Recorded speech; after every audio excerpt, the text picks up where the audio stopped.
بسم اللہ الرحمن الرحیم نحمده ونصلی ونسلم علی رسوله الکریم اللہم صلی علی سیدنا مولانا محمد وعلی آلہ وصحبہ وبارک وسلم۔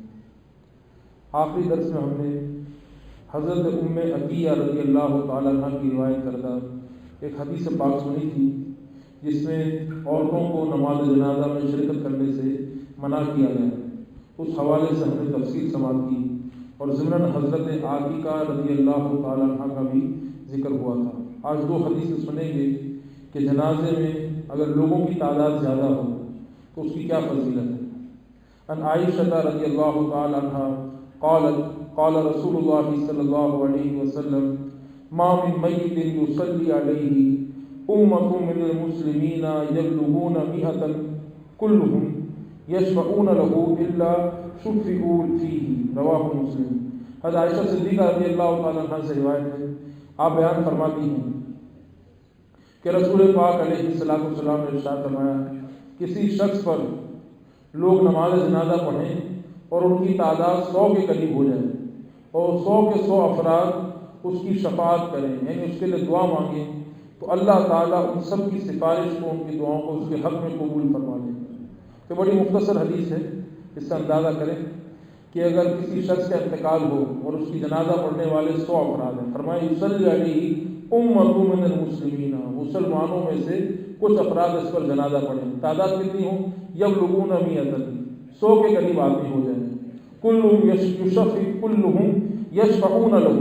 ان میں سے ہر ایک اس کی سفارش کرے، اس کے لیے دعا مانگے، تو اللہ تعالیٰ ان کی سفارش کو قبول فرمائے۔ تو یہ فضیلت ہے کہ جنازے میں اگر کم از کم 100 آدمی بھی ہو جائیں اور وہ دعا مانگیں تو اللہ تعالیٰ میت کی بخشش اور مغفرت فرما دیتا ہے۔ اسی طرح دوسری حدیث پاک ہے، عن ابن عباس رضی اللہ تعالیٰ عنہما قال سمعت رسول اللہ صلی اللہ علیہ وسلم یقول ما من رجل مسلم يموت فيقوم على جنازته 40 رجلا لا يشركون بالله شيئا الا شفعهم الله فيه۔ حضرت عبداللہ ابن عباس رضی اللہ تعالیٰ عنہ حضور کے چچا زاد بھائی ہیں، ان کا ذکر پہلے ہم سن چکے ہیں۔ یہ فرماتے ہیں میں نے رسول پاک علیہ السلام سے سنا، اگر کسی شخص کا انتقال ہو اور اس کے جنازے میں 40 آدمی شریک ہو جائیں اور وہ 40 آدمی ایسے ہوں کہ مشرک نہ ہوں، یعنی اللہ تعالیٰ کے علاوہ کسی اور کو خدا نہ مانتے ہوں، اللہ تعالیٰ ہی کی عبادت کرتے ہوں،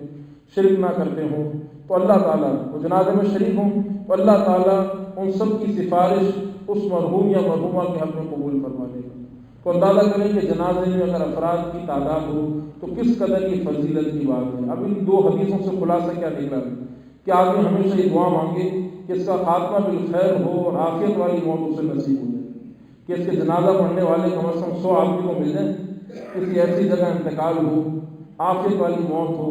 کہ 100 آدمی ہوں اور اس کے حق میں دعائے خیر کریں۔ تو حدیث پاک میں اس کو ضمانت مل گئی ہے کہ اللہ تعالیٰ کی کرم سے اس کی بخشش اور مغفرت ہو جائے گی، وہ 100 آدمی اس کے لیے دعا کرنے والے ہوں۔ تو اسی لیے آدمی ہمیشہ اپنے حق میں یہ دعا مانگے کہ اللہ تعالیٰ خاتمہ بالخیر کرے، عافیت کی موت مانگے، عزت والی زندگی، عزت والی موت مانگے، کہ جنازہ ہو تو جنازے میں کم از کم 100 آدمی تو ہوں، شامل تو ہوں، کہیں ایسی موت نہ ہو جو یعنی ذلت والی موت ہو، عذاب والی موت ہو یا تکلیف والی موت ہو، یا کسی ایسی جگہ پہ ہو کہ لاش ہی نہ ملے، وہاں سمندر میں ڈوب جائے، غرق ہو جائے۔ سمندر میں ڈوب جانا غرق ہونا کہلاتا ہے۔ یہ آدمی عمارت کے نیچے دب کے مر جائے، اس کی لاش ہی نہ ملے، یا جانور اس کو کھا جائے، زلزلے میں موت ہو جائے، یا کسی دور جگہ گیا تھا جنگل وغیرہ میں اور جانور اس کو کھا جائے، اب اس کی لاش ہی نہیں ملی، اس پر جنازہ ہی پڑھا گیا، یا ایسے وقت میں جنازہ پڑھا گیا کہ لوگ ہی نہیں ہیں، علاقے میں کوئی پریشانی ہے، رات میں انتقال ہوا، لوگوں نے صبح 4 بجے جنازہ اٹھا لیا۔ عموماً جنازوں میں ہوتا ہے کہ جب کسی کا انتقال ہو تو لوگوں کو شریعت یاد آ جاتی ہے، وہ جو زمانے بھر کے گناہ گار ہیں، سیاہ کار ہیں، آج تک کبھی نماز بھی نہیں پڑھی ہوگی، لیکن نماز جنازہ میں شریعت یاد آ جاتی ہے، بھائی جلدی کرو جلدی کرو جلدی کرو، مورو چیز اتنا وار نہ کرا، اس وقت ان کو شریعت یاد آ جائے گی، اتنی دیر نہیں کرے، جنازہ گناہ ملتا ہے، گناہ مل، جلدی کرے جلدی کرے، بھائی تو اس میں آدھا گھنٹہ 15 منٹ صبر بھی کر لیں تو کیا حرج ہے، اس وقت وہی لوگ کہتے ہیں۔ تو یہ دیکھیں ہمارا اگرچہ مسئلہ صحیح بتا رہے ہیں، مسئلہ صحیح ہے کہ ہر جنازے میں تاخیر نہیں کرنی چاہیے، مسئلہ صحیح بتا رہے ہیں، لیکن اس سے مرحوم کو افسوس ہوگا کہ دیکھو میرا جنازہ پڑھنے میں بھی جلدی کر رہے ہیں اور یہی میرے چاہنے والے تھے، کہ جلدی کرو جلدی کرو۔ اگر تھوڑا اور تاخیر کرتے ہیں لوگ زیادہ آ جائیں گے، وہ الگ بات ہے کہ انتظار نہیں کرنا چاہیے، لیکن ہمارے گھر والے ہی چاہتے ہیں کہ جلدی بس جنازہ ہو گئی، جلدی تدفین ہو، جلدی قبرستان جائے، تو انتظار نہیں کیا جاتا اور کرنا بھی نہیں چاہیے۔ تو اس سے آدمی کو دعا مانگنی چاہیے کہ اللہ تعالیٰ جنازہ ہو، زیادہ سے زیادہ لوگ شہید ہوں، تاکہ میرے لیے دعا مانگیں، اللہ تعالیٰ میرے حق میں ان کی دعاؤں کو قبول فرما لے، ذلت والی موت نہ ہو، عزت والی موت ہو۔ تو اندازہ کریں پیارے آقا علیہ الصلوۃ والسلام نے فرمایا کہ 100 آدمی بھی جمع ہو جائیں اور دعا کریں اس کے لیے تو اللہ تعالیٰ ان کی دعا قبول فرما لے، اور 100 آدمی دعا مانگیں تو دعا مانگنے والے ایسے تو ہوں کہ جن کی دعا قبول ہوتی ہو۔ حضور نے فرمایا کہ اس کے لیے دعا مانگیں، کیونکہ ہر کسی کی دعا جو مانگے گا اللہ تعالیٰ قبول فرما لے گا، چاہے جیسا آدمی بھی ہو۔ اب 100 نمازی ہیں، 100 جنازہ پڑھنے والے ہیں، اب وہ 100 کے 100 دعا مانگیں گے تو 100 کے 100 کی دعا قبول ہو جائے گی۔ ان میں سے نہ جانے کیسے لوگ ہوں گے، سیاہکار ہوں گے، غلط کام کرتے ہوں گے، والدین کے نافرمان ہوں گے، کسی کا مال ہڑپ کر لیا ہوگا، کسی کا پیسہ لیا ہوگا واپس نہیں کیا ہوگا،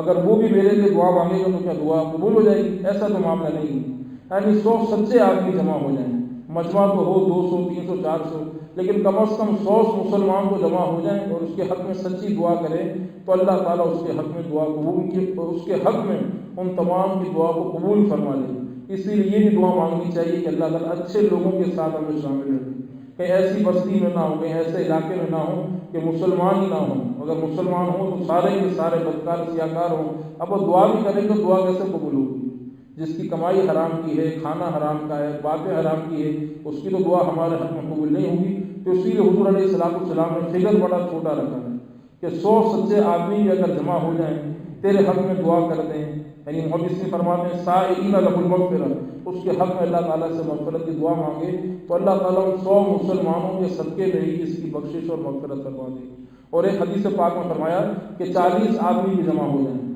تو اللہ تعالیٰ اس کی بخشش اور مغفرت فرما دے گا۔ اللہ تعالیٰ ہمیں یہ توفیق نصیب فرمائے کہ ہمارے جنازوں میں لوگوں کی تعداد زیادہ ہو، وہ ہمارے حق میں دعا کرے اور ان کے صدقے، ان کی دعاؤں کے صدقے اللہ تعالیٰ ہماری بخشش اور مغفرت فرما دے۔ اور جو نیک لوگ ہوتے ہیں تو ان کے ساتھ یہی معاملہ ہوتا ہے، ان کے لیے انتظار نہیں کرنا پڑتا کہ رات میں انتقال ہوا تو جمعے کا انتظار کریں، ایک دن انتظار کریں، لوگ زیادہ ہوں، ان کے لیے انتظار نہیں کرنا پڑتا، ان کو جنازے ہی ایسے نصیب ہوتے ہیں کہ ہزاروں کی تعداد میں لوگوں کا مجمع ہوتا ہے اور جنازہ ایسا نکلتا ہے کہ جیسے کہ کسی شعر میں ہے کہ عاشق کا جنازہ ہے ذرا گھوم سے نکلے، گلیوں بازاروں میں ذرا گھوم کے نکلے۔ تو جنازہ کیا نکلتا ہے؟ ایسے ایسے جنازے اس زمین پہ لوگوں کو اٹھے ہیں کہ پوری گلی محلوں میں عمارتوں پہ چڑھ کے لوگ پھول ڈال رہے ہیں، ایسا لگ رہا ہے کسی کی بارات نکل رہی ہے۔ ایسے ایسے اللہ کے نیک بندوں کے عاشقان مصطفیٰ کے جنازے نکلے ہیں۔ اللہ تعالیٰ ہم سب کو ایسے جنازے نصیب فرمائے، آمین وما علینا۔